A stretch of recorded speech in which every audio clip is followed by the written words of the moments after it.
So our next and final guest speaker is Chardonnay Beaver. She's a 19-year-old public speaker, and a fun fact about her is that she can get anywhere in Manhattan or Queens, New York, to Harlem. Today she will be sharing her words and stories with us. Please welcome Chardonnay. Hello, everyone. I hope you all are doing well. My name is Chardonnay Beaver. Can you all hear me okay? Thumbs up. Awesome, awesome. I first want to start off with thanking the team and Justice for Girls for having such a beautiful town hall and presenting such necessary data at these times. And everyone just being so transparent, from our speakers to the team in general. But I first want to start off by sharing that, if you can't tell, I'm a Black woman, and I am speaking from my own personal experience before I go into speaking on things that may be common to other Black women's experiences. But I want to be clear that my goal is not to generalize the experience of Black women, but to speak on common experiences and experiences in which I have had as a Black woman in America. So I recall being a young girl. My mother was a hairstylist and is a beautician. And I grew up in the salon. And so I always watched all these extraordinary, multifaceted women walk in and out of the salon. And I guess my job was to entertain them. So I would be in the salon and meet all these women. And at my mother's salon, I learned to notice that she wasn't just a hairstylist, she was a counselor. A lot of these women ranged from CEOs to teen mothers. And I got to see that with all of the understanding of how women are mistreated, whether that be amongst each other or externally, that we have to have safe spaces dedicated to us, for us, by us, especially for Black and women of color. And so, with that being said, I then started to reflect upon, now at this age, not when I was younger, but I then started to reflect upon what it meant to take care of mental health and what was mental wellness. And for me, I noticed that in my community, mental health is something that can sometimes be presented as a taboo topic. This has changed, I would say, in my personal family and um, people in my community, but at first it was presented as a taboo. And so for Black women, ever since the transatlantic slave trade, we have been required to take on more responsibilities than considered for other genders, especially coming from a Western gendered standpoint. And so we understand norms as in gender norms, whether that be from beauty to job requirement to what's seen as feminine. It's totally been stretched and really replaced within the Black community. And so I feel like that's a beautiful thing. However, in some senses, we see Black women and even myself trading out our mental wellness and seeing it as a luxury rather than a necessity. And so as I've grown older, I've learned that my mental wellness and my mental health comes first. It's not something I get to put on the back burner so that I can be present for everyone else.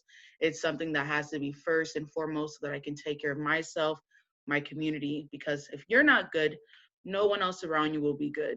You have to nourish your own soil. And so, to that point, I think about school because where are we learning these messages as girls? And schools are supposed to be sites of social mobility, especially if you are low income or just a woman, Black person, person of color. And so the school environment for Black girls to excel academically seems to be harder each year. We talk about schools and the influencing of social structure, where there's a concept called adultification. And in this concept, they explore topics around Black girls and Black womanhood. Adultification is a process in which a Black girl or youth in general are prematurely put in situations and circumstances to be seen as adults. And so we see that young Black girls are being suspended more at a higher rate than their white counterparts. And that can begin with just in the idea and perspective of how you view and understand Black girls. And that's the conversation around for us, by us. We need people in those spaces that are going to advocate for us.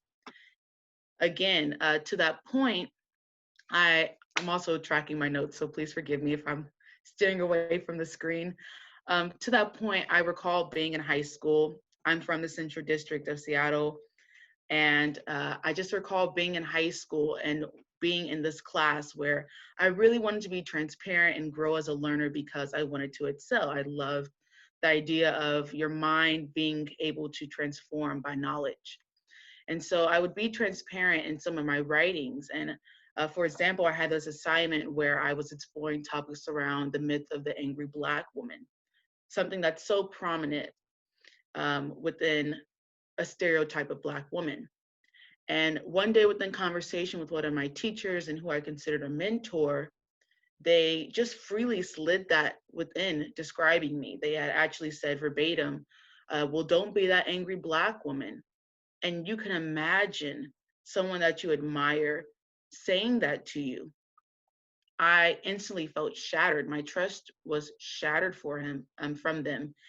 And that transparency that I was bringing to my assignments and to the classroom began to slowly decrease. And so the data that was presented from Justice for Girls was girls of color are less likely to identify supportive adults at school and in their neighborhood than white girls. And this was something that I've experienced as a Black girl in the school system, especially the public school system. Now reflecting and understanding my perfectionist tendencies, I now know that just because someone is educated and has an authoritative position does not mean that they will not possess ignorance. And so Black girls and girls in general matter. Their education matters, and they are one of the fastest growing groups of entrepreneurs and leaders around the world. And so do not discredit the Black girl and what we can bring to the table because we are here to fight. To that point, I feel as if it's something that highlights an even greater flaw when we talk about feminism and the feminist movement. And that's a conversation that intersects. I love how our last speaker talked about and kind of echoed intersectionality, which is a concept that the scholar Kimberly Crenshaw had brought up back in 1989. And intersectionality is the idea that um, if you have if you are part of a racial group that is, of course, disenfranchised and you are a woman, that's going to lead to a hyphen experience of um, discrimination. And so we see this within the research that Justice for Girls has brought up and suggestions that I have for a bully-free future in the classrooms or non-academic environments is let's not assume and let's not be passive towards our students. Let's actually be forefront and speak with them to hear from them. I feel like the classroom is not just a one-center space. Everyone has the ability to learn. And I love that within this forum, we're talking about wanting to learn from one another, a collaborative space. Let's refrain from judgment. Use a restorative justice approach. That's a way that we can actually start mending our communities back together. And for adults, let's be observant of our classrooms, especially of our students. Let's create spaces and share standards because what one is taught at home, they may not be taught at school. And so we have to bring that balance into the classroom. To that point, discussing COVID and how that's affected mental health of not just myself, but people within the community of girls. Firsthand, I experienced a lot of feelings of anxiety. I was very anxious moving back home. I'm a college student, and so I was living on my own, doing my own thing, enjoying college life, and having to move back home was a reminder of I feel like I was backtracking. You go out and you gain this independence from being on your own. I'm also a first generation college student. And so that was a big push in the first place to actually go out on my own and acquire this independence. But now I was coming back home to a space that was limited. All of my siblings, my family, we all moved into one big space. And I was so anxious. But those emotions, what really helped heal me in that moment was understanding that I wasn't going through that alone. And again, to echo this form, we are here because we're not going through these things alone. We are identifying the things that need to be brought to the light, because if these things stay in the dark, the people who have been targeting girls, the people who have been wanting us to be pinned against each other win. And this is a battle that we have to stand in together. And so knowing that other girls, especially females of color, felt the same way that I did, I was more empowered to keep on going and taking things day by day. Another part of data that Justice for Girls brought up was almost 3 out of 4 girls experience high levels of anxiety. For me, I thought about financial um, situations and circumstances playing a huge role in COVID, and especially anxiety. If you are dependent, if you are living in a home where you're dependent on someone else, let's say if you're in a single mother household or single father household, and you are dependent on them and responsibilities heightened because of COVID, people are losing their jobs, etc., and there's limited amount of space and limited amount of funds, that can equal stress. As a matter of fact, let's all take a deep breath on that note. Nice, because it can all be so much being taken in at one time, and you try to figure out how you get a break. And for me, understanding, and for all of us, I can understand being exposed to the racial injustice in the US at the same time. It's like, wow, how could this happen simultaneously? But all those things that need to be brought to the light are being brought to the light.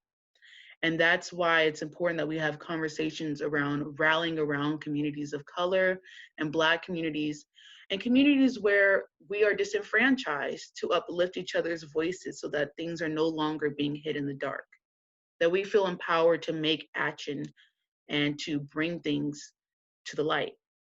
And so, to that point, I want to leave you all with some tips and improvements that can empower you while you're on this journey, that, again, take it day by day. Fitness and routines really helped me during quarantine. I am blessed to have a sister, and so she and I were both going through it. She actually was somebody who graduated this last year, and graduation was very different for her. But we said, okay, we're going to figure out these YouTube videos and work out. So routine was awesome for us. And when you work out and when you have routines, it can only benefit you. Journaling and breathing, like we've been doing these amazing breathing exercises today, it's so helpful to just allow you to process and bring yourself back down to ground level. Protesting was something that was helpful for me. I feel like, of course, be cautious. I have my mask with my brand Wow by Char on it.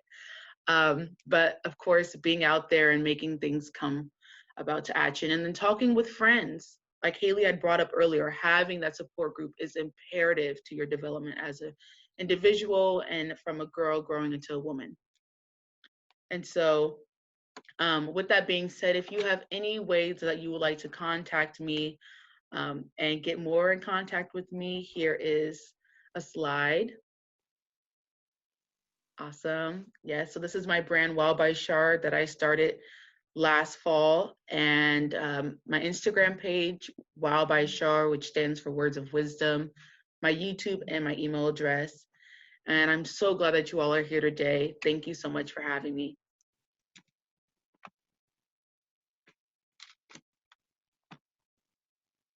Thank you so much, Chardonnay.